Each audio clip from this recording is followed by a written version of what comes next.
How do you think some of the big casualties we've heard about today will impact on the P&I market?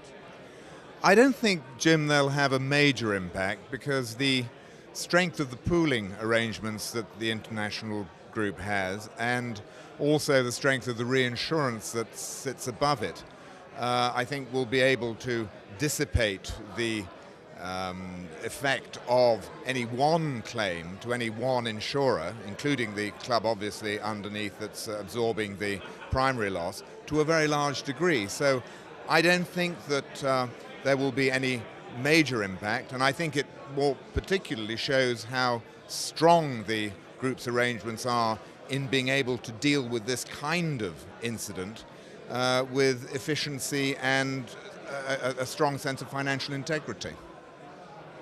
How is the American club doing? I think we're doing pretty well, actually.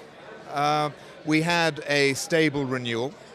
2011 was another good year, I think, from the point of view of claims development. 2010 was an exceptional year in that respect. The first part of 2011 seemed to be following the very low level of claims emergence, as was the case with 2010. The latter half of 2011 was perhaps a little bit more problematic in terms of a rising claims development, but the year overall was still very much along the lines of the best years of recent years in terms of total claims exposure. So we're very pleased with that.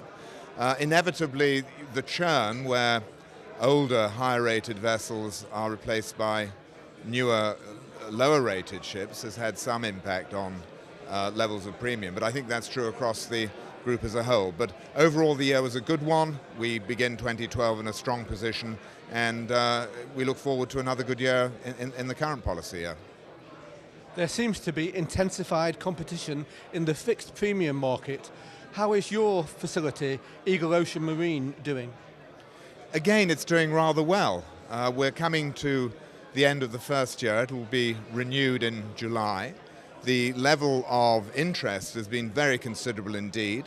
We've developed a very prudent posture in terms of rating and accepting risk, and I think that in the long term that will be seen to be the right thing to have done, because as you say, there is a great deal of competition in this sector at the moment, but we have certainly earned the premium that we expected to at this stage, and I think that it will continue to grow in strength over the future. I think it's got a special edge by virtue of being a fixed premium facility with the attributes, if it were, as it were, in terms of service capabilities and so on, of an international group club, and I think that that appeals to the market, and we expect it to grow accordingly over the years ahead.